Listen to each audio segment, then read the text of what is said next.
Hello. Hello. And welcome to the lovingly crafted summer movie podcast within a podcast called the GameView podcast. It's on the media. You can see it. It's on the picture. Hey guys, do you remember that time that we had to fight in a tournament to protect the Urath realm? I thought we weren't supposed to talk about that. No, that's Fight Club. We're not supposed to talk about. I mean, it's kind of a Fight Club, though, right? It feels like a Fight Club. It's That's sort of like Fight Club, but me neither. Like you're breaking rules. Hello, I am your host, Dan Cyrax Rats, because I'm a murder robot, and I'm joined by Allison Kitana Van Devender. Hiya! And this really, and I'm sorry. And it was great. And Chris Goro writes, I will crush them because I'm a Mantar. Yeah, Mantar. Nice. Ready. Fight. I mean, podcast. Yes, everyone, this is the GameView movie podcast where we talk about movies, sip delicious bevs, and video games also sometimes. But the movies are all video games, and the video games are all video games. And the beer is also video games. Don't ask. Because it's a beer video game podcast, we are going to start with what we're drinking. Yeah, I'm drinking Cloudy Cumbersome again. I don't have anything else in my fridge. Lame. Cheers. It's really good though, so not lame. That's good. I'm drinking Founder's Mortal Bloom. It's a hazy because I like hazies. It's the Sinister Haze. It's give it another little sippy. It's really refreshing. Okay. Yeah. I could drink a lot of those on a hot day. Is it what's the after doing some weeding? After doing some, it's got like flowers on it. Yeah. Very pretty can. It does. It is. Like that can a lot. What's the ABV on that bad boy? 6.5. So 6.5. Okay. Not too light, not too heavy. Slightly toasty. That'll make you slightly toasty. Yeah, I just have a couple of them. Yeah, it's it's highly chuggable. Nice. Very good. A bunch out of some. A bunch out of wait. Okay. Acceptable. Yep. Acceptable. Allison, do you have I'm so sorry, bev in which you are imbibing on this evening? I do. Okay, so I tried to get some kind of random recipe on the internet for a Mortal Kombat themed mixed drink, right? And I found a couple, and I didn't quite have all the ingredients, so I did the best I could. There was one called a Fatality. Okay. And the blood here on the bottom. Ooh, I like the way that looks. Right? It's very pretty. So that's grenadine. Okay. And then there's pineapple juice and lime juice. Okay. And I added a little water just because I didn't want it to too thick. I felt like it was too syrupy whenever you too were syrupy. Yeah. Too sweet. I felt like it was going to be, so I kind of cut it with some water that wasn't part of the recipe. And then spiced rum. Okay. And Bacardi was supposed to be another rum I put in it, but I only have Malibu, so Liberty. It's a white rum. Yeah, it's a white rum. And then it also has a little tequila in it, which I guess is why it's a Fatality, right? Yeah. But it's also supposed to have cherries in it. I did not have cherries, so please imagine cherries in this. You don't need cherries. Hot take. I think cherries are an overused garnish. I love cherries. I really do, but I do think it's probably, I don't know. I feel like it was more overused than it is now. Mm-hmm. I don't know if you guys have that experience with drinks places, but like in the 90s, or no, not in the 90s. I wasn't drinking in the 90s. What I mean is, how old was I? When you started drinking? 2010s. I hope. Sorry.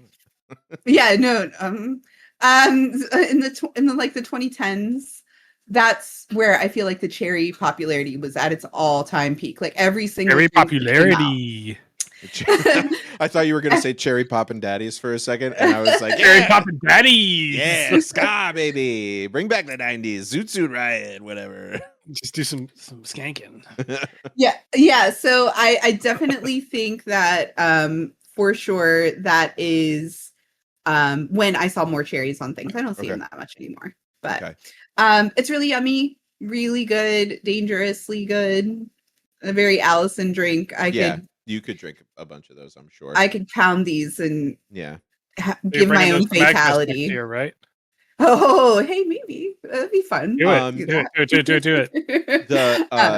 it. That's why typically was that a shake, or was that like a pour, you poured in layers? I poured it. Yeah, so I did everything and then the grenadine last. Oops, and the grenadine settled to the bottom. Okay. I just poured it straight down. But you did the grenadine last?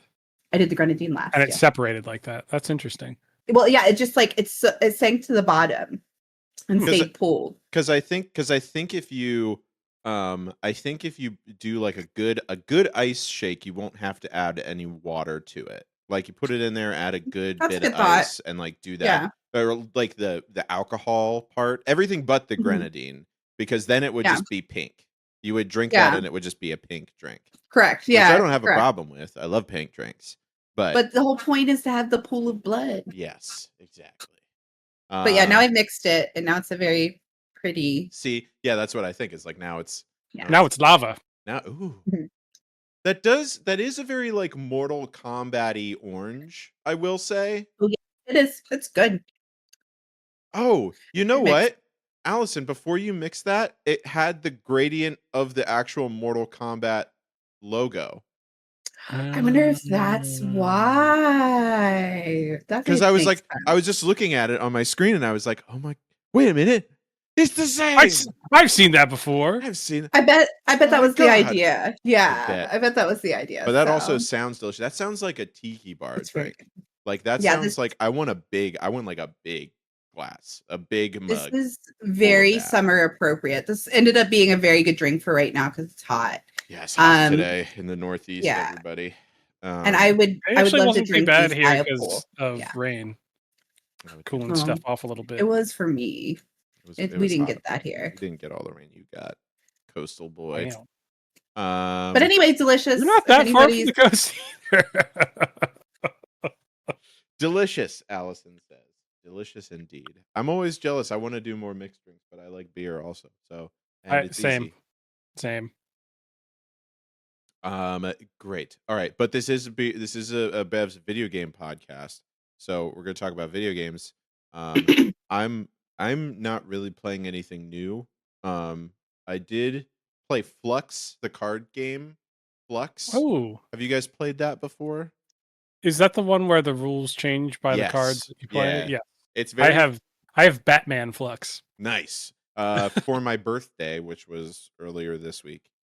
Dan Appreciation Day. International Dan Rotz Appreciation Day. Was in the chat, tell me what version of Flux you have. And also what favorite version of Dan you have. Yeah. Yeah, it's good. I think it's really fun the way, because Hannah and I played like 5 rounds of it in a row, and it was different every time. Because the way Flux works is you start with the rules just being on your turn, you draw a card and then you play a card, and that's it. And then as you start getting cards, there are some that change the rules where it's like, oh, this one says you have to draw 4 cards, or like this one says you have to play 3 cards, or one says you have to play every card you have in your hand before you go to the next one. And then there's no really goal of the game until you find a card that says your goal is now to do this, and then you do that, and then hopefully you can achieve that goal before somebody else changes what the goal is, or achieves that goal as well, or achieves that goal before you do. So it's very interesting. I like it a lot. It's really fun. I can see how it could be. It's easy to get into. Yeah. And yeah, the gameplay's different every time, which is nice. I remember playing it in college with my roommate Jono, who showed it to me. Nice. And I don't know, it was a lot of fun. We would just like kind of hang out and play that some. But more recently, Katie and I played it. It's good for bringing to like a brewery. Yeah, because you don't need a lot of table space. It's not complicated. Like, it's not Dominion. You don't need a place to have 18 piles of cards that everyone's looking through. But yeah, highly recommend. There's a million different versions of it. So go to your favorite local game store and just look through all the versions of Flux and find one that you appreciate. Pip says Carrie's. Oh, yeah, I was gonna say. Yeah.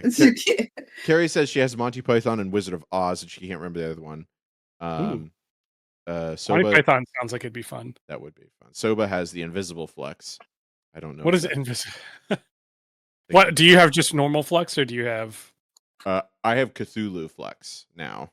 Nice. That's my. Is it Call of Cthulhu or just Cthulhu in general? It's just Cthulhu. It's like not Lovecraftian stuff. Yeah. Soba says he doesn't have it. Invisible flex, he doesn't have it. Oh. It's just invisible. That's what I thought you meant. You butt stuff. What do you know about butt stuff? But yeah, that's what I've been playing. Allison, what about you? What have you been playing?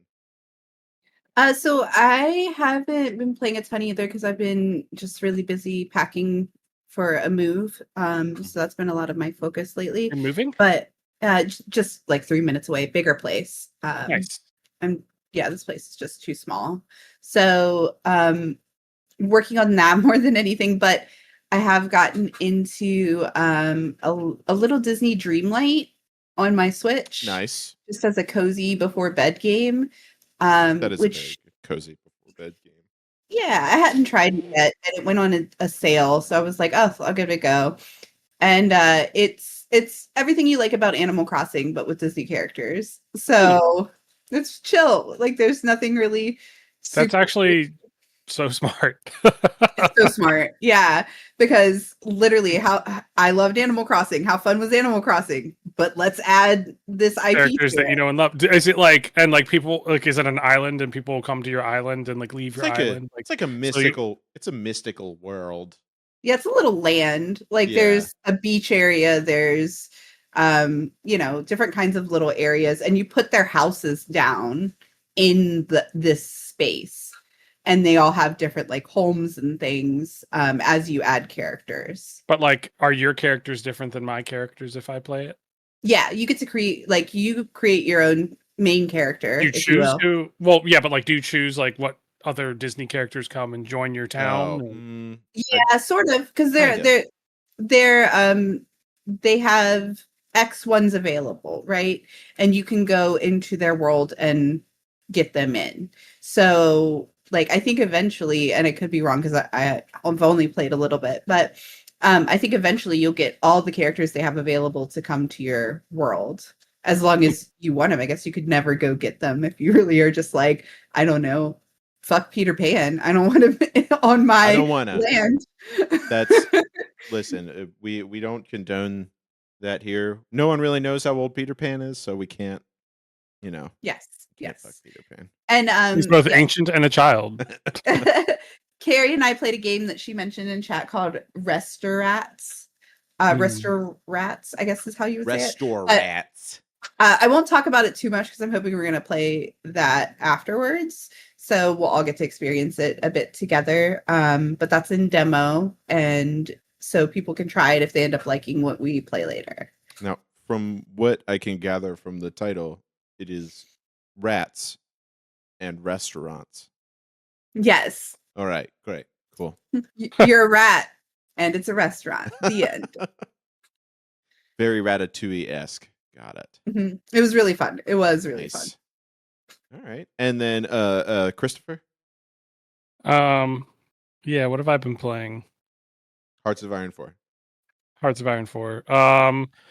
So recently my dog needed some the equivalent of ACL surgery, or sort of like Tommy John surgery for our baseball fans out there. Mm-hmm. But for dogs. So we had that last Tuesday, but because of that, this is like the first time I've been down in my basement for the whole week. She's all because she can't go up on different floors. So I did bring a computer upstairs, but it's kind of limiting some of my stuff right now. I gotcha. But yeah, I did play this game. It's basically, it's by the same people that did the Pathfinder games. Okay. Yeah. Pathfinder, like the kind of isometric like Pathfinder Kingmaker. Got it. So the developers Owlcat Games. Okay. Gotcha. And they came out with basically on a similar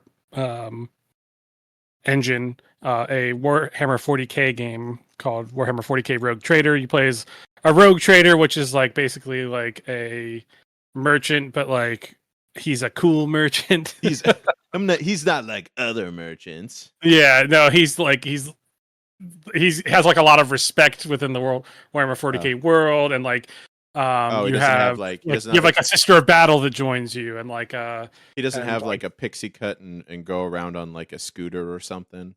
No, he's much more respected than a manic pixie rogue trader. No, but yeah, no. So it's basically an RPG, kind of like the Pathfinder games, if anyone's played those, or kind of like in a way, kind of like Baldur's Gate, where you get like assemble a team and you have a spaceship and you go to different planets, and so I've been playing that a little bit on Steam Deck, which is fun. Nice. I think my good friend Paul has been playing that as well, and he keeps telling me how really cool it is, and I'm like, and it's like huge. Yeah, it's a big game. It's like hundreds of hours. I think that's kind of what like Owlcat is really into. Yeah, really they make like these huge games that have a ton of stuff. They're not the most polished. Apparently the games eventually get there, but like when they first release, it's maybe not the best. But I don't know. They're apparently they're working on a new role-playing game set in the universe of the Expanse novels. Yeah, I saw that. That could be good, or it could be not. Because I feel like the other the other IPs that they've done, like Pathfinder and Rogue Trader, are much stronger. But Pip asks if she's getting carried princess treatment and getting carried everywhere, or is she getting the princess treatment and getting carried everywhere? Your dog. Baby. A little bit of both. So I was telling Dan and Allison earlier, we cut the sides out of like a reusable shopping bag, so we can kind of like carry her while she's like going to the bathroom, and it like we can use that to help like hold her up while she's like going to the bathroom.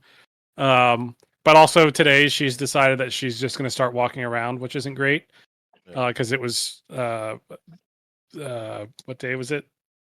So we'd had this. It was 5 days ago that this happened. So, like, I don't think she's gonna break anything because it's like literally a piece of steel holding everything together, or titanium. But it's like, gotta move. But also, like, don't do that. Don't do that. We'd prefer if you didn't. So yeah, we've been giving her some sedatives to help with that. Very nice. Yeah, and the doctor, apparently pit bulls have a high pain tolerance. Who knew? Who'd think? Crazy. Yeah, that's what's going on in Chris World. No, in Chris World. Allison, it's what's going on in Lilo World. Lilo World. Allison, did you finish your bed? No, we're not going to talk about it. Oh, yeah. I thought you were about to call me out for eating a spoonful of noodles. Hey, I'm sorry. No, I was like, I'm sorry. That is listen. Listen, I didn't even hear you eat it. Yes. It's not like Will Shell when he was eating fucking ice cream. I have the ability of muting my mic before I'm going to put a spoon in my mouth. But also, no, yeah, I finished that. It was good. Nice. But also, Will, here's the thing: noodles, fine. That's a fine thing because you don't crunch on noodles. Will and you don't have to scrape a bowl. I'm just, or even Ian having a big cucumber, just munching on a whole cucumber while we're doing things. I love those guys. So goofy. I miss them. Miss Lumi. I miss all their noises. I miss all their noises. I miss them. I don't miss the noises. Yeah, exactly. Pip says she has PTSD from the ice cream spoon bowl incident. We all do. We all have nightmares. It's like scraping for days. But speaking of scraping for days, I forgot. I did playing something. I downloaded Mortal Kombat 1. So I could play the newest Mortal Kombat, not Mortal Kombat 1, which was the most recent one after they reset the timeline. But there's crazy lore with Mortal Kombat. In the most recent, in Mortal Kombat 11, there was a person who had control of time, and then at the end of that game, Liu Kang defeated him, and then took control of time, and then reset the timeline, and then became God. And then He already was a god, though. no, he wasn't. He He was a god of lightning. No, Raiden was the god of lightning. Oh, Liu Kang. Sorry, my bad. Was just the guy. My bad. You're right. My bad. But now, Soba said, "Isn't Liu Kang basically Raiden now?" Yes, because after he reset the universe, Liu Kang decided that he wanted to become the guardian god of Earthrealm, except he's not a lightning god; he's the god of fire, which is different. It technically is. And then the main characters in the new game are Raiden, oh, not Liu Kang. I'll remember later. It's funny to me, how there's Mortal Kombat, the first Mortal Kombat, then the 9th Mortal Kombat is also called Mortal Kombat.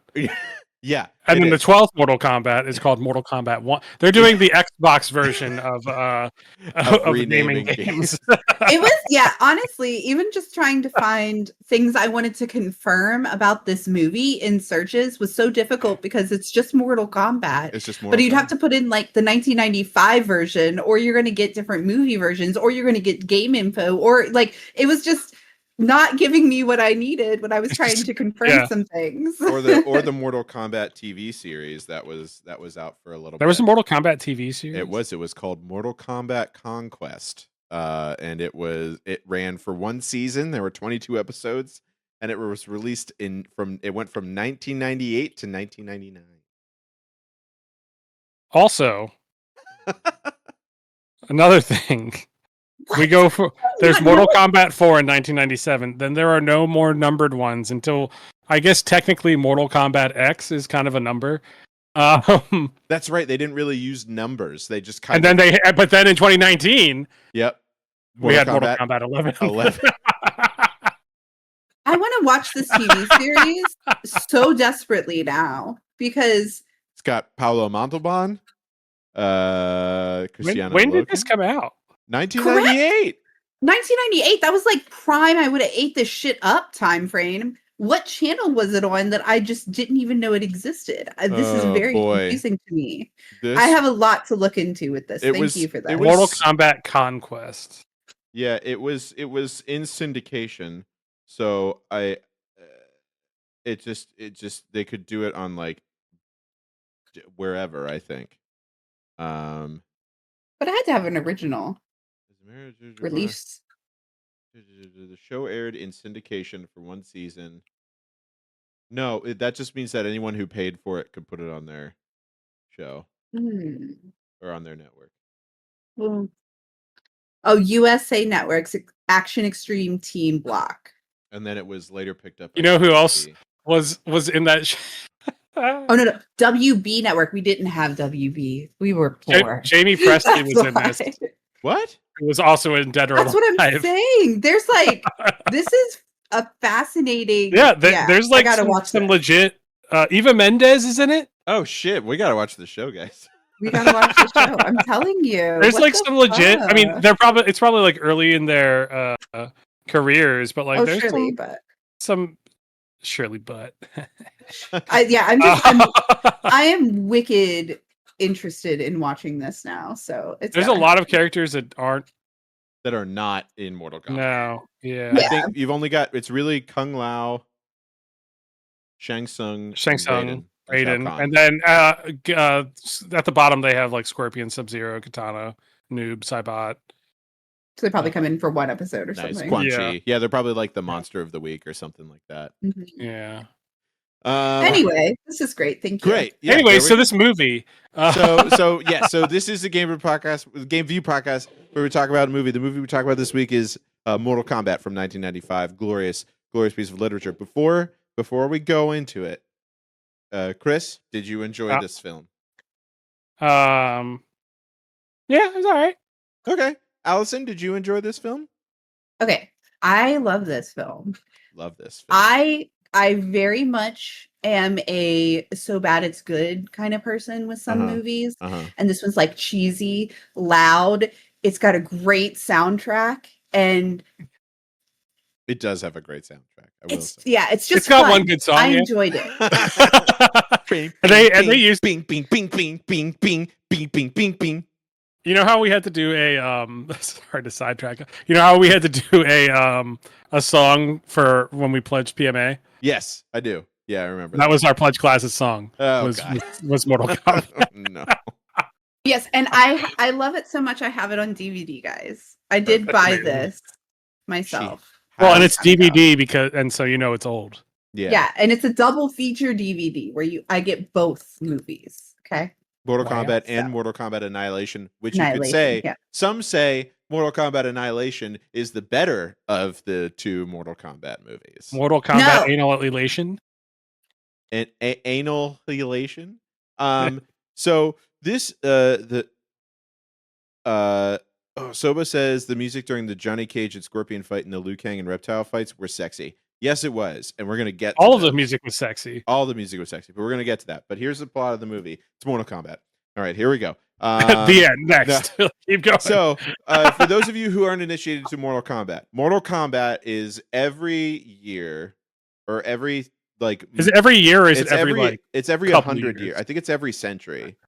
It's every 100 years they hold a Mortal Kombat tournament, which is where the warriors from Earth realm fight the warriors from the out realm. Yes, yeah, Christopher. Yes. If it's every 100 years, why have there been so many featuring the same character? It's not. I think it's every 50. It's every half century. My point still stands. How is Luke Cage in every single one of them? Don't ask questions. Okay. So basically, and in the Mortal Kombat tournament, it's like the winner of the tournament. If somebody wins 10 times in a row, then they get to basically invade the other realm between Outworld and Earthrealm. And in the movie, Raiden says, Christopher Lambert says, Outworld has won 9 times. So this is like their last chance to not be taken over by Outworld. Can you also give the ha ha ha quote? Yeah, I was about to say that was that laugh was the best. Like every time I watch the movie, that part I'm like, this is so like Tommy was so coded, and he has to be doing it on purpose. I hope. Honestly, he was. Because he spent a lot of his own money to be involved, to be more involved in the picture. Christopher Lambert plays Raiden, and Christopher Lambert. He's also the only one. There can only be one. He was Connor. He was Highlander. And Highlander.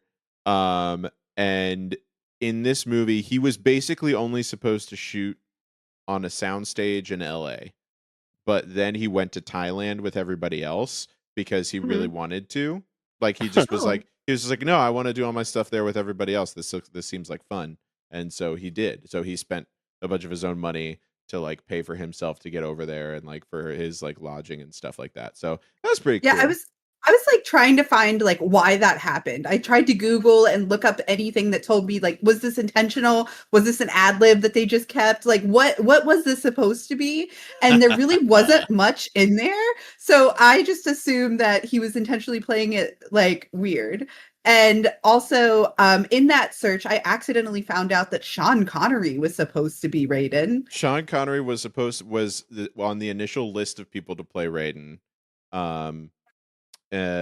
In fact, there were no. I was gonna say he declined, saying I think he said I'd rather play golf or something really distant. Something really Scottish. Yeah. Yeah. I'd rather be playing golf and eating haggis. But yeah, so Raiden, Christopher Lambert shows up and he collects the warriors of Earth he collects one warrior from Earth Realm. Everybody else is collected by Shang Tsung. And they go and they fight, and then there's there's a bunch of fighting. There's a bunch of stuff where there's like politics involved. But that's basically it. I mean, that's really it. It's just they fight, and then Liu Kang's trying to kill Shang Tsung because his brother, um, who was Kung Lao, and then Johnny Cage goes because they say, oh, this is a good way to prove that you actually do martial arts, and Sonya Blade goes because Kano's going to be there, and Kano killed a partner, and then who's the other one? Liu Kang. There's a fourth. I mean, those are that's it. Those there's are only three. Basically it. There's Like there's others, but those are there's others. But like, yeah, there's that one characters. scene where is it Goro that just like crushes a bunch of fools? That like, yeah. There's like only a tiny bit of explanation where he's just like there's just these bodies hitting the floor. I will say that the bodies flipping and landing as he's defeating them, that went on just a little bit too long. Like it was like it got to a point where I was like, okay, he can't. Okay, is that's enough? That's it's enough very bodies. Like Putty Man. Yeah, and then just the scene ends. There's no like resolution to it. They just go to the next scene. Yeah, and it's like so we've got Liu Kang, who's like a shirtless monk with a vengeance. He wears a shirt sometimes, but the best hair. The best hair. His flow was pretty great. Yo, for 90s big poofy hair, Robin Show, so good. So good. I forgot how good his hair was until I watched it again. And I'm like, wow, shit. It looks really great all the time. It's like, I want to know what conditioner he uses because... Yeah. I mean, I don't really have much hair left anymore. But... Especially like for being in a tournament format where you wouldn't think he'd have great shampoo options, but he does.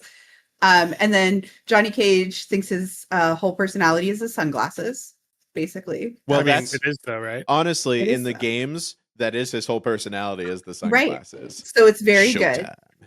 And then Sonya Blade, I really got myself very confused about her. I thought I kind of knew her.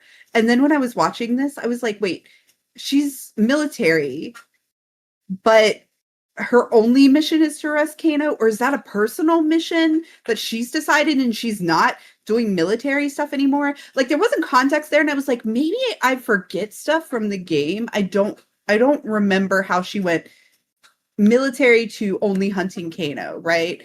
Like obviously it's her personal issue, but it kind of seemed like she was going rogue, but had one person with her. I don't know. It was weird. I couldn't remember her plot, I guess. Okay. Here's the like true Mortal Kombat Sonya Blade. Okay, so Sonya Blade is the general of Earthrealm Special Forces. Tough as nails. She knew? She knew about Earthrealm? Well, I think it's more of it's just special forces, like just the special forces, you know? Okay. Oh, gotcha. They're not actually called Earthrealm. Yeah, I think it's just special forces. Got it. But she had a long-standing enmity with the Black Dragon leader Kano, who had murdered her former partner, and stands for everything Sonya despises. She's also feuded with other Black Dragon members, such as Jarek. So she is like anti-Black Dragon, which is what the like criminal organization is. So I think that's like, oh, Kano's in charge of the Black Dragon. She was chasing after him. The fact that also Kano killed her partner is another other thing. But also, that makes a little more sense. I was just trying to like mentally figure out if she's like gone rogue now and she's not military. I couldn't remember. So what's her whole deal? Well, I mean, once you get on that boat and go to Mortal Kombat, I guess everything else is just kind of like whatever. We don't care about the rest of your backstory. We only care about Mortal Kombat. I will say that I really hate that. So they made, here's a plot point I really despise, is that they took Sonya Blade from defeating Kano, which was her big goal, and then being part of this 3-friend group, and then made her damsel in distress. Yeah. And they like changed her outfit. Like she had for some reason some sort of like gladiator yeah, like outfit on. It's like, why why even do that? I mean, it's because it's the 90s, but also I was about to say, yeah, it's the 90s. Hey, nice dress. Yeah, it was like I'm trying to remember. Hold on. sexist. Yeah. Yeah, I mean, it No, was like a slave it's just Leia moment, pretty right? standard. I mean, it was less sexist than Double Dragon. Yeah, Yes, it was. Oh yeah. It's definitely that kind of like slave Leia moment where every strong woman in the 90s had to become someone who needed saved, just to remind everybody she's still a female, right, guys? She's Elbow, not elbow. that strong. She's Yeah. pretty strong, but she's not that strong. Right. She cracked a man's neck with her thighs. I think Yeah, that she's pretty strong. you would think so. But Yeah, she's not that strong. but she's still a lady. She still paints her nails sometimes, guys. So yeah, it was definitely weird. And I will say, like, Brigitte Wilson, right? That's who the actress was. For me, also like was the weakest performance. Which was sad for me because, like, I don't know, she was always flat, and like some of the others were. Tommy was so flat, like I said, and it was kind of funny, but I don't know. There was something I just didn't like about it, and I couldn't put my finger on it. And that was like, You said Tommy was so flat, or no. Brigitte Wilson, like Sonya Blade. Sonya Blade, like, yeah. I don't know. I liked her performance more than I liked Talisa Soto as Kitana. I was about to say, yeah, Kitana was pretty. She just kind of stood around and then like randomly said words that were supposed to mean something to the right person at the right time. I think it's just because Sonya was on the screen more. Like when she would walk into a room with her gun out, like it was just like the way she walked was awkward. I don't know. It was just like it felt off the whole time. One of my favorite things from the 90s, from the 80s and 90s, if you're in an action movie and you have a gun, even though there's a sight on it, you should never use it. And no one ever does. Because all they do is they hold them at hip level and just start spraying like this. Or if it's like a shotgun, it's down here and it's boom. Oh yeah. Instead of like, oh yeah, you're supposed to anchor it on your shoulder and then aim down the sight. Nope. We don't do that. Yeah, it was definitely one of those things where I just felt like she had never held a gun before and she didn't have enough time. She didn't have enough time to make it feel natural. And when she would walk into the room with authority holding a gun, it was just like, I don't know, it was really like, step here, now step here. And you could like see it on her face the whole time. So that was what kind of was like, just, I don't know, make it feel real. But anyway, that was just a me thing. I think if there's one thing we can all agree on is that the saving grace of this movie is Lyndon Ashby as Johnny Cage. Perfect Johnny Cage. Absolutely perfect. Amazing Johnny Cage. Not a thing I would change. He's just. I mean, I kind of really love Shang Tsung's Carrie Hiroyuko. I mean, he was like the appropriate amount of camp. It's true, and also as far as bad guys go, yes, I think he was. I think they were both really good. I really like him. He was a great bad guy, and I think Lyndon Ashby was the perfect Johnny Cage because he was the right amount of like cocky, but also stupid. Like he's just like and nice, but like also not like, but also kind of like sure of himself kind of stuff. Yeah, but also unsure of himself. He apparently like he got a lot of freedom with his lines. Like a lot of the things he got to say were ad-libbed. Oh, that's nice. He also I read that too, that they left that breathing room for people. And I think like the sunglasses line when his sunglasses got cracked was an ad-lib. $500 glasses or whatever. Yeah, so he was feeling it, and I love that. You could tell he was doing great. Apparently they also let him do a lot of his own stunts until he kept breaking his hand, and then they were like, okay, we need to stop. We can't do this anymore. So we need to have stunt person. And apparently Brigitte Wilson also performed all her own stunts. So like that's good. That's cool. That's cool. I definitely think I agree. Shang Tsung, awesome. Johnny Cage, awesome. Honestly, I loved Christopher Lambert as Raiden. Did it really make sense? I love him in anything. Yeah, Christopher Lambert is great. Did I really feel like he was like Raiden? No, but he was so perfect. He was giving 110% ridiculousness to it. Yes, he was clearly having the time of his life, and I love that, and I felt it. Also, and Liu Kang I thought was good.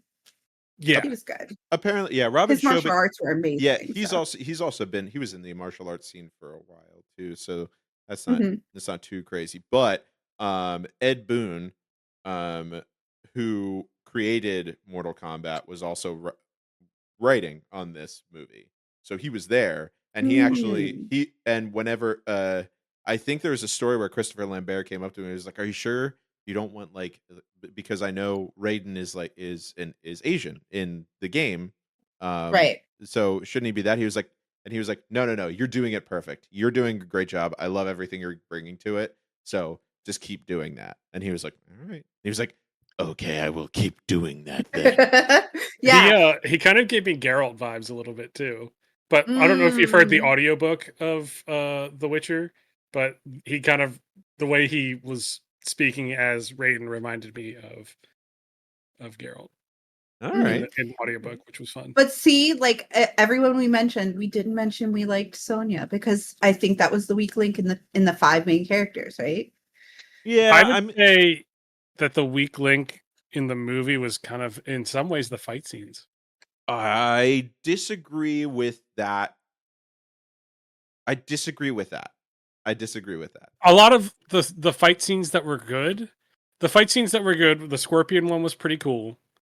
The Reptile one was pretty cool. Sub-Zero's sucked. Goro's sucked.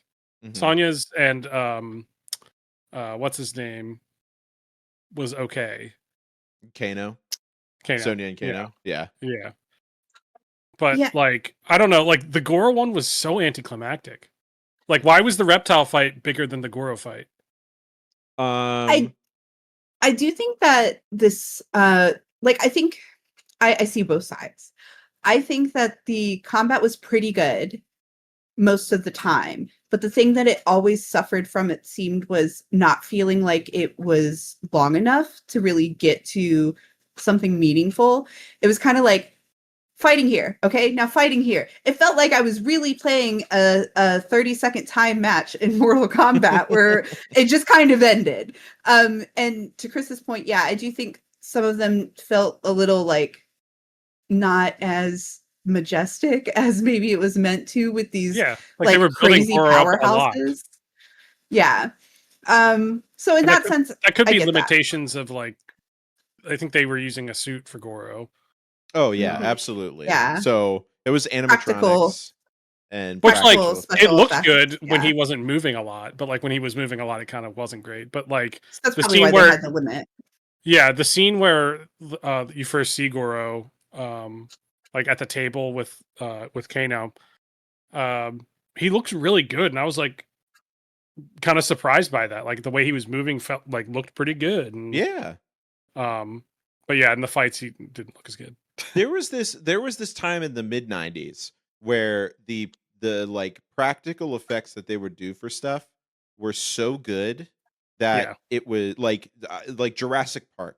Like I refer to that all the time because that movie holds up so well by its CGI and practical effects. Well, like part of that is because we don't have any reference to what those look like, so we can't like it doesn't have that uncanny valley look to us regardless.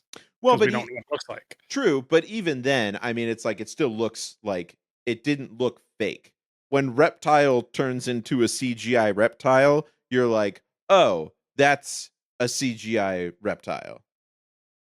You know? Yeah, I like right. when Scorpion would have to hold his hand out, and if the actor accidentally moved a little bit, it was like so obvious because you know the CGI over top was not moving at all from up and down, and he would just like naturally sway, and then you'd be like, okay, like those are things we didn't see when we were younger, and now looking back, I give all these movies grace. I'm never gonna shit on them for bad CGI if at the time that CGI was actually really good. Yeah. Which it was. I remember watching this that first time and it was just like mind-blowing stuff. So I'm never going to crap on that. But yeah, it is funny now looking at it and seeing things like that. Yeah. Also, I just want to mention when Sub-Zero and Scorpion first came out, they looked like they were about to give the angriest ice skating dance of their life. They did. God, they came out pissed off, and they were about to just cut up on that ice. Those outfits were quite great. fabulous. I will say the backlighting. They show up and they're just like, "We're gonna f your shit up," and it's like, "Oh yeah, no. I forgot that moment. With the power of dance. Yeah, all I could think of was like, "Oh, is this Blades of Glory? Did I flip what movie I was watching? Oops." I did like. So you mentioned that some fights were really good. So after they screened the movie for test audiences, they added the fight scene, or they lengthened the fight scene between Johnny Cage and Scorpion, and they added the fight scene between human version of Reptile and Liu Kang, because because audiences were like, for a movie about fighting, it seems like there's not enough fighting. Oh, well, good. That was good notes. But it was also the two fights that were like really good were added because they were like, oh, we need to add more. I will say that Johnny Cage versus Scorpion fight is arguably one of the most entertaining fight scenes in that I've seen. I really enjoyed it a whole lot. Like the first, like the running through the trees, and then he does his like shadow kick and they go into the realm, and they're that was cool, fighting back and forth in hell, which is really cool. I really did. I kind of, and like maybe I'm misremembering, but I feel like the fights in DOA were better. Oh, absolutely. I think in DOA they were, because that was more, I don't know, because there was less plot. Yeah, I was gonna say, like, this is overall a better movie, I think, than DOA. But like, if you're looking for fights, the DOA was better. But yeah, very. I mean, still, it's really great. I did like. What did you think? What like video game Easter eggs did you see in the movie that you could pick out?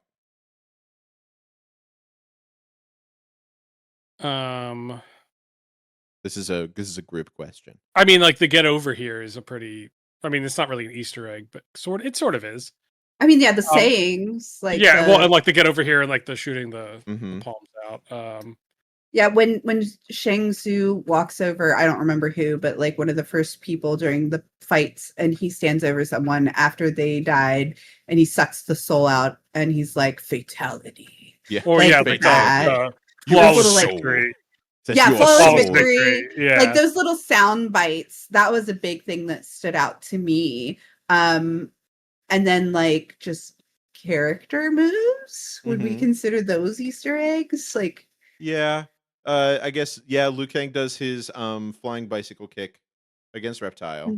Right. It's like very mentally classic for me. Yeah, Sub-Zero does his ice shenanigans. Ice Scorpion bomb. does the get over here. Yeah, Liu Kang did Fireball. I don't know if we didn't really get a Raiden slamming his lightning bolt head into people. No, we didn't get that. No. We did get Johnny Cage's friend whenever he defeats Scorpion, and there's the autographed picture of him that he throws on the ground. Oh, that's the friendship. That's his friendship final fatality. Yeah. That's amazing. Yeah, I thought that was really funny. It's like, where did that come from? Doesn't matter because it's really cool. It's really great. Yeah. And the Johnny Cage nut punch. Because you know, Johnny Cage, with him being a narcissist, is his martial art, which is just beautiful, and we love it because it's such a character. I do think it's interesting that so Liu Kang is like the savior of the realm and all that, but in this movie, Johnny Cage is really the heart of it, because even Raiden says in the you're the one who gets, you're the first one who gets it. He's like after Johnny Cage, he's like, they're finally starting to get it. And then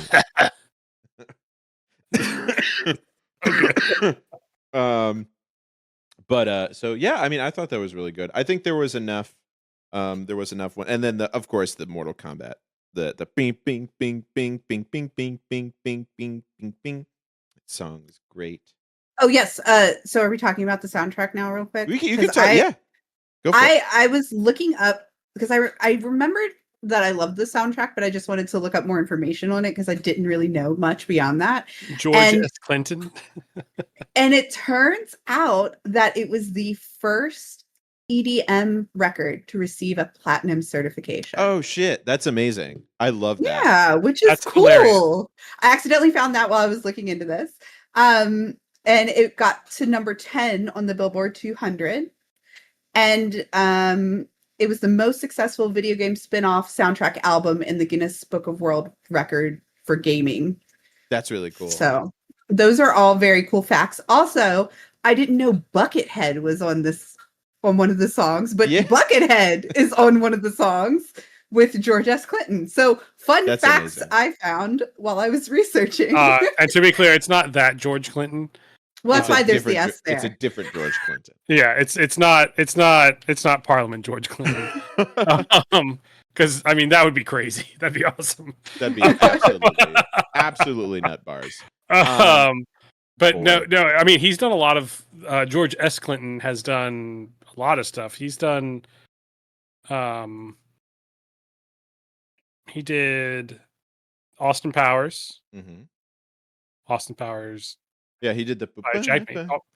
Yeah. Which I always thought that was.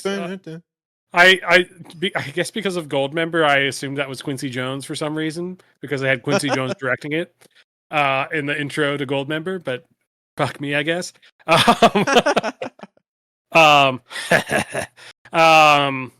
just gonna do that from now on. I'm just gonna like when there's actually a very serious moment, I'm just gonna go. Yeah, I guess it's really just Austin Powers. It's his stuff, but okay, still pretty cool. Guys, I was just looking through the cast list. So Keith Cook, who played Reptile in Mortal Kombat Annihilation, he plays Sub-Zero. Okay. Yes. I think that's fun. That's just a neat. That's just a neat thing. A lot of these guys voice acted for a bunch of the games in the future, which is great. In the 2011 Mortal Kombat, like a lot of, like the Kari Hiryoko Tagawa who played Shang Tsung, he plays Shang Tsung a lot. Now there was a video game that was the Mortal Kombat the movie, the video game. Which was where they took like images of the actors. Yeah, I remember this from the movie, and they did it, and they used them in the game, but it was like, different. But like what they did for the original Mortal Kombat to like kind of track those people, that like played those characters, they did that, but with the the movie characters, because that's kind of cool. Yes, yeah, Mortal. I think like so. Hold on. They didn't they just like do the moves, right? And then it was like clipped together. That's how it worked. Or maybe am I thinking about Street Fighter? I might be thinking about Street Fighter. I don't think there was one for Mortal Kombat. Yeah, maybe I think I'm thinking of Street Fighter. Yeah. I remember one of them that had the like actors doing the moves and then it just kind of clipped them together. Let me look this up. GameView fact, guys, this game really exists. Street Fighter movie video game. Oh nope, it was Street Fighter. I was wrong. I'm sorry. Not a fact. It was a GameView lie. Not a GameView fact. GameView fact.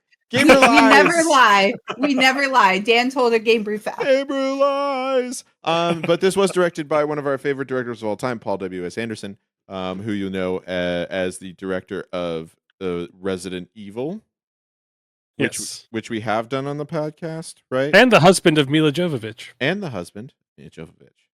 Mr. Mila Jovovich. Mr. Jovovich, as we'll call him. Paul W.S. Jovovich. He did the Three Musketeers. He did that Three Musketeers. Yeah, amazing. not. I kind of love that Three Musketeers. It's bad, but I love it. Is it the one with Robin, or is it the different one? It's the one that has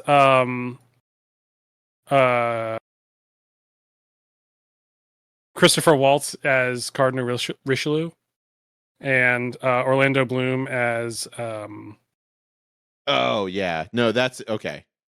Yeah, I don't like that one. yeah. Mads Mikkelsen as Rochefort. Yeah. Orlando Bloom's Duke of Buckingham. Yep. Matthew McFadden is Athos. No, I love that movie. It's bad. It's terrible. It's a terrible movie. It's great. Airships in 1800 or late 1700s. France. Alternate reality France. It's great. Yeah, great stuff.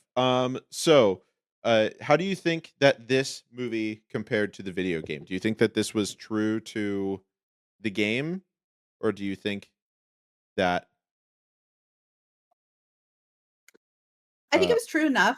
Sorry, I mean, yeah, it's a fight. Like, there's not a whole plot going on with fighting games. Yeah, Soba just bought Mortal Kombat 1 because I said something about it earlier. So.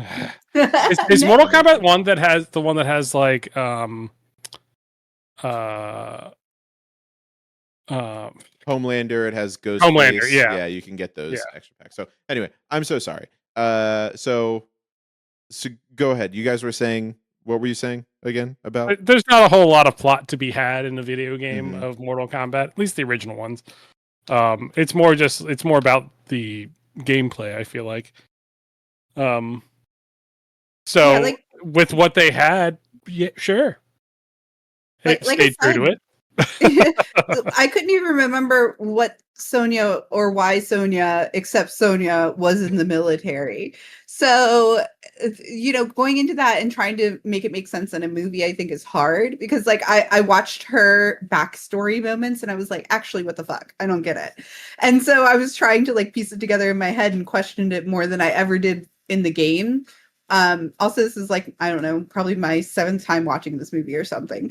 So I haven't questioned it super hard until now because this movie's just meant to be fun, entertaining, surface level. You don't know everything about these characters, but you get enough to know who they are very quickly. That's how fighting games work. You just know enough to know I'm going to kick ass and this is enough of my character to know what I'm about and why I'm doing it. Okay. If I press these movies were good. If I press this button combination, I know that this does a combo. So I have to do that. And then that's my problem with the Mortal Kombat games is sometimes I feel like I spend a lot of time in the start menu looking at what the combos are for. Yeah, that's why I never really got into that style of fighting. That's why I kind of liked Soul Calibur the best of the fighting games, just because it was more about learning stances instead of actual combos. Gotcha. Which felt better for me. Nice. Yeah, I mean, you got your basic premise. You've got the world's on the line. Let's go make it not go away or be taken over. That's your basic plot of most things like this, right? And then boom, Earth is saved. So that's simple formula, and I think it's good enough for what we got here personally. C is for cookie. That's good enough for me. Cookie. I think it was good. I think that them really trying to keep it PG-13 did a disservice to it a little bit. Sure. Because as the rated R video game. Yeah. It's literally whenever you have the biggest thing that I think about with Mortal Kombat is how creative and gross the fatalities are. And it's and it's just it was oh, but I wanted Scorpion to rip somebody's head off, grab somebody by their neck and rip their spine out with their skull still attached to it. That'd be rad. Yeah, it'd be pretty sweet. I think this was during that era though of movies like this that went R was a death sentence, if I remember correctly. And so if things were more lax than they are now with the rating system, and if you pushed it to get to R with an action movie, it was almost surely going to not make it, I think was what was happening at that time. So they probably really financially had to make it PG-13. So I get that, but you're right. It would have fit the game better to BR or not to BR. That is the question. I will say that did happen with the new one that came out, and that they effed up the story badly on that. So Mm-hmm. it did the opposite, where even like the Right. fighting was really cool and the effects were really cool. But yeah. Yeah. Okay. Well, It do be like that. so Mortal Kombat PG-13 released in 1995 has a 47% on Rotten Tomatoes. I thought it would be higher. On IMDb, user reviews have it at a 5.8. So it's probably about in the middle, you know. It's okay generally. This movie, do you want to do you know how much it was? I always ask this. Did you look at how much it cost to make this movie, folks? No, I didn't accidentally stumble upon that. That was my research. I actually don't know. All right, Chris, did you look at it? No, I'm gonna say 30 million. 30 million. Allison, what do you think? I'll say it was. You said 30. I'll say 20. Okay, you're both wrong. It was an Wow. estimated $18 million to make this movie in 1995. Opening weekend made $23 million right off the bat. Wow. So guess what? Wow. This movie was a good. success. This was a success. Well, that's why they made another one. And that's why they made it PG-13.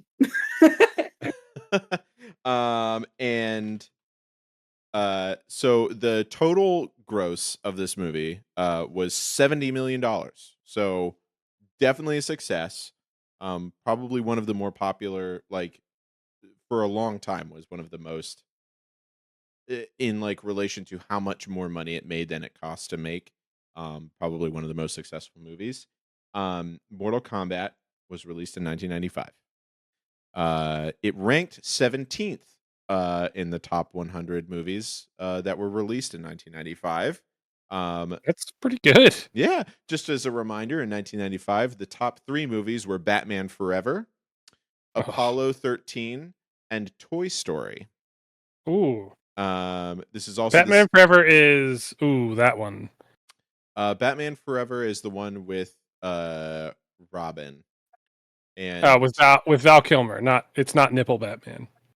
Batman Forever. No, it was Oh, I have Batman Forever McDonald glasses. This is the one with Two-Face and Riddler. Yes. This one's with Hot Robin.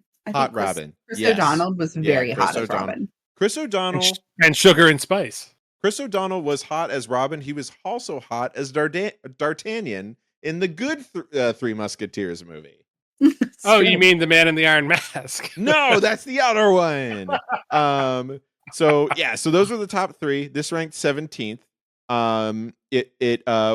It beat out Outbreak, 9 Months, and Dumb and Dumber. This movie was just a little bit more popular than Dumb and Dumber. And it was beaten by While You Were Sleeping, Get Shorty, and The Bridges of Madison County. This is also the year Casper came out. Speaking of heartthrobs, whenever we were Pocahontas Goldeneye came out. Waterworld came out that year. Waterworld came out this year too. Wow. It beat Braveheart. It beat Braveheart. And Bad Boys. And Jumanji. And Jumanji. And Pulp Fiction. But yeah, and they did. Yes, Soba just said, it's okay. Carl Urban is going to be the next Johnny Cage, which I'm so excited. He's going to be amazing. He's going to be amazing. It's going to be awesome, but like, it's going to be so hard for me to not see him as Billy Butcher. Sure. He's going to have so good as Billy Butcher. He is so good as Billy Butcher. But I we loved this Johnny Cage. I think we are going to love that Johnny Cage even more, but let's see. Like, we'll see. But in my mind, Carl Urban is the perfect actor. He can do anything, and I'm gonna love it. You know, his not RoboCop, Judge Dredd was his Judge Dredd is so good. Everything he does is so good. It's so good. Such a good Aomer. He's such a good. At the GameView podcast, we are Carl Urban's #1 fan club. Okay. Yeah, Carl Urban stands. Urban stands. We're urbanites, as they call us. Carl Urb stands. Oh boy. All right. Well, that's where everything lined up. So the last question that we ask on here is, Allison, would you recommend this movie? 100%. 100%. I love this movie. I will always recommend it to people. Although, like, they got to understand what they're getting into. It's going to be fun. It's going to be dumb. It's going to be CGI from that era. And you accept those things for what it is. And then you have a really good time watching this. That's my opinion. Yes. All right. Chris, would you recommend this movie? It's another one of those for me. You're on vacation and it's on TV, so you watch it. Yeah. Okay. While your wife is getting ready to go, while you're going and you're going to go out for dinner. It just happens to be on TBS, so you get to. See, these are comfort movies for me. I watch them when I need to feel good. Yeah.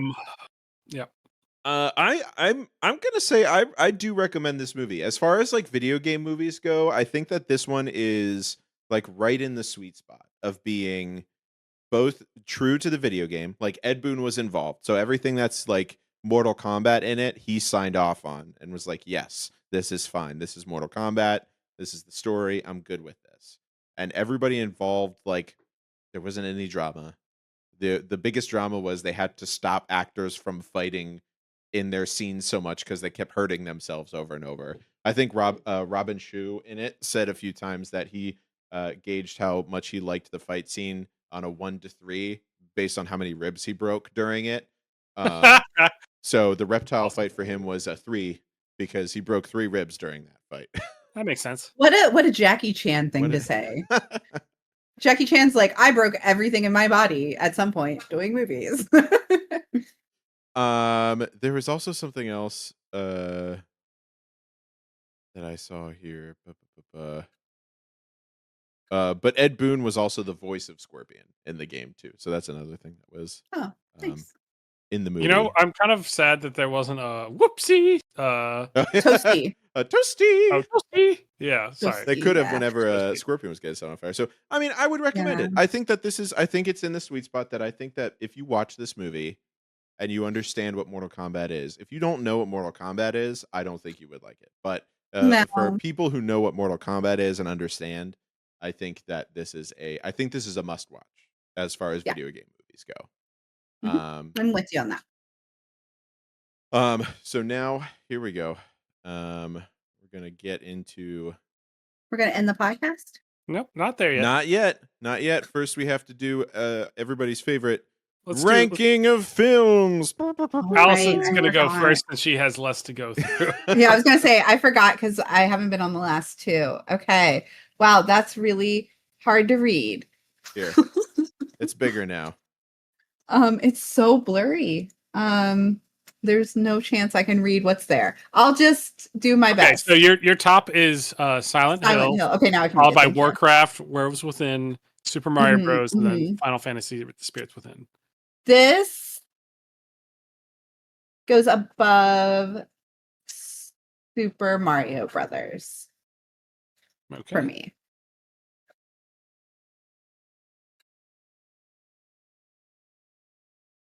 All right, very nice, very nice. For me, I exactly the same. I think mine goes above Super Mario Brothers. I think mine is because Silent Hill, I like that movie a lot. Super Mario Bros. I like a lot too, but it's bad. I don't think this movie is bad enough to be like, it's more entertaining because it's still better than the badness of Super Mario Bros. You know what I mean? I agree. Yeah. Chris. Yeah, I'm thinking. Oh boy, he's having a crisis right now. He's literally like, he has an abacus in his head trying to like get those little decimal places. I smell wood burning. Oh God, am I having a stroke? No, that's toast. Toasty. Toasty. Animality. Love that little vibrato in the toasty. Harry says Mortal Kombat is my top. I would watch this one multiple times, and the others on the list once or twice was enough. I don't know. Rampage is fucking tight. I would watch Rampage. So you could throw hers above Warcraft. Okay. It sounds like. Carrie thinks hers it's better than the Warcraft movie. Oh boy. And Chris is okay. I put mine just under Prince of Persia. I mean, it could be recency bias. Mm-hmm. Sure. Yeah. Okay. But I think that the Prince of Persia Sands of Time, despite its Chris, I think you're mispronouncing the title. Sandies of Time. There we go. Sandy. That's the thing we've been doing. Allison, you haven't been here for a little bit. That's the thing we do now. Anytime we say the word Sandy, we're John Travolta and Grace. What are you doing here? Oh man. Oh boy. Yeah, no, I think it's better than Silent Hill for me. I'm not a scary boy. You're not a scary boy? It's okay. I'm not a scary boy. That's all right. It takes all types here, and I've got the scary boy part for you, so you can be the not scary boy, and I can be the scary boy. Allison's our scary boy, okay? It's okay. Yeah. And again, it's BOI. Boy is not a gendered term for us. It's BOI. It's just what we call everybody. Yeah. It's like dude. Like dude. Brah. Yeah, It's my boys. So that means that on the top still for Chris and I is still Rampage, and on the bottom is still Blood Rain. Allison and Carrie, I think you both need to watch Blood Rain just to understand how bad it is. Why would you hate us? Through. I've avoided it this far. So we can in my trauma life. bond. I think we've said this. We've said this a few times that Blood Rain is the worst movie we've ever seen. Like, not even just the worst video game movie, just the straight up worst movie. However, its only redeeming quality is it has meatloaf. It's true. And then you just put it at the end of my list then. Well, I trust your judgment. But that being said, we do think that everybody should see it the same way that it's like everybody. It's like you gotta see the bottom. You gotta see the bottom. You have to understand why all these other movies are so much better on our list than Blood Rain. You have to watch it. But the song is, I've started at the bottom. Now I'm here. I don't want to go back. Well, but the whole club's But I'll here, do it. so we I'll have do to. it. We got to get everybody to this level. Okay. So it's horror bad. Oh, the prison scene is cringe. It's all cringe. It's so bad. Everything is cringe. It was like yeah, it's bad. There's no redeeming quality. There's not a single the only redeeming quality is Meatloaf is in it, and that's the very who was short. like, yeah, I want Michael Madsen in a fantasy setting. Yeah, R.I.P. No one ever. R.I.P. R.I.P. Michael Madsen in a gangsters type setting, or like Love it. Like a western. Absolutely here for it. Love it always. Fantasy doesn't make any sense. No, get the fuck out of here. All right. Well, if you have anything that you would like us to do, we need to figure out our next one. Oh, that's right. I think we have some on the side here that we haven't done yet. Do we want to do a good one or a truly bad one? Because Dungeon Siege in the Name of the King is going to be very bad. Truly bad. Because it's another Yui Bowl. And Street Fighter: The Legend of Chun-Li is very bad. We could do. I've seen it, and it's very bad. Should we do like a really good one, like a Sonic the Hedgehog, or Detective Pikachu? Ooh, I would like to watch Detective Pikachu with Hannah. She's never seen it. I think before we deserve to see a truly good one, we need to see a truly bad one. Oh God. Okay. So to pay our dues. So Dungeon Siege, The Name of the King, or Street Fighter: The Legend of Chun-Li. I think we've already done a Street Fighter. I think we got to get some Dungeon Siege in here. So back to Yui Bowl. But it's or Yui. I don't know. I think it's you. I think it's you. I think it's me. I think it's you. Oh my, this is Jason Statham? Yeah, Jason Statham's in it. Why? I don't know. I already don't want to watch this. No, hey, listen, Jason Statham. We in this house, you put respect on Jason Statham's name. We're gonna have you know who else doesn't belong in a fantasy setting? Listen, I don't know if you've seen The Beekeeper, but that movie is terrible. But Jason Statham is so good. Here's the thing about Jason Statham. I do not think he is a bad actor for the one thing he acts, he does well. I am just so sick of it. Listen to this cast. Jason Statham, John Rhys Davies, Gimli. Gimli's in this movie? Ron Perlman. Yeah, Ray Liotta. Burt Reynolds. What the What is this cast? This is crazy. Not like, except for like John Rhys Davies and Ron Perlman, sure. The rest don't belong in Matthew Lillard's in this? Matthew Lillard's in it? Fuck. Matthew Lillard's in this. What is this movie? All right, guys. So we're gonna watch In the Name of the King, a Dungeon Siege Tale. That's the title. You could watch this for free on Tubi or the Roku channel. And on Amazon Prime Video if you have a subscription. Otherwise, you got to rent it for $4. So I recommend going to Tubi or the Roku channel. Or I'm not paying money for this movie. I'm not paying money for this movie. Burt Reynolds won a Worst Supporting Actor award for this movie. Nice. Gotta love when they win a Razzie. All right. So that's what we're going to be doing. God, this looks bad. Yeah. Sorry, it was In the Name of the King, a Dungeon Siege Tale. In the Name of the King, a Dungeon Siege. Yeah, I just want to make sure I'm looking at the right thing because I can't imagine I am. If Yui Bold directed it and this is the cast list, he like famously gets like a really great cast and makes terrible movies. He found like a loophole in like Germany somewhere, like in their law stuff. I don't know. He found a loophole about like making movies for exorbitant amounts of money and somehow still being able to do it. And they closed that loophole, so that's why there's no more movies by him. This is mind blowing. Can't wait to experience whatever this is. I'm really excited. I can't wait. Are you just saying that? I am always excited. Listen, I lied. He's still making movies, by the way. Oh god damn it. I love watching movies and I will do it forever. There are 3 of these. There's 3 of them. That is true. There's In the Name of the King 2, Two Worlds. Yep. Starring Ivan Drago. And then In the Name of the King 3. That has Dominic Purcell in it. From Prison Break fame. But anyway, so tune in. If you have movies that you think are great, or you have opinions on Mortal Kombat that we haven't talked about,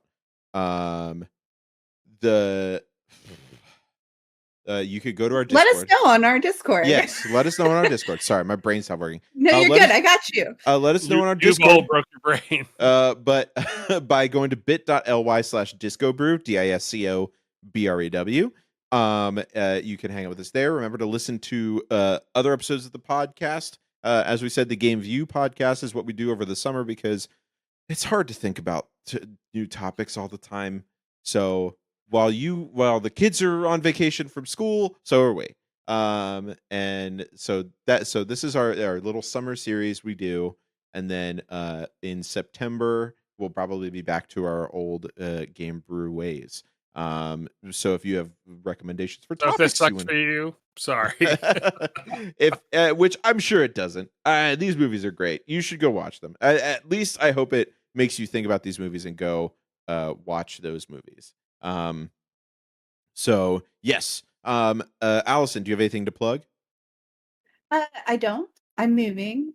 But one of the big things and reasons in moving and getting a better space is so I could stream again. So it will happen. I've just had a lot of heard that one issues. before.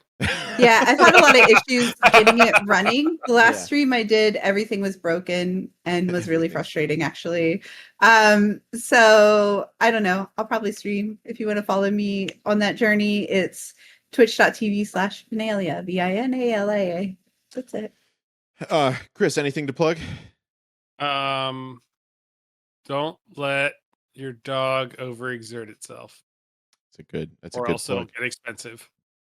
Good luck with that. Very dogs true. will, but dogs. Dogs be dogging. Dogs be dogging.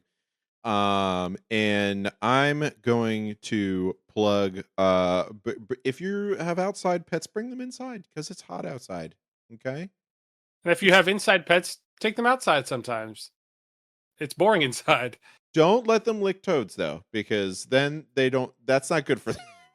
Sebastian or else get a little frothy. Yeah, Sebastian licked a toad last night while we were on our walk, and I couldn't pull him away. Was it a hypnotoad? No, all bow down to the hypnotoad.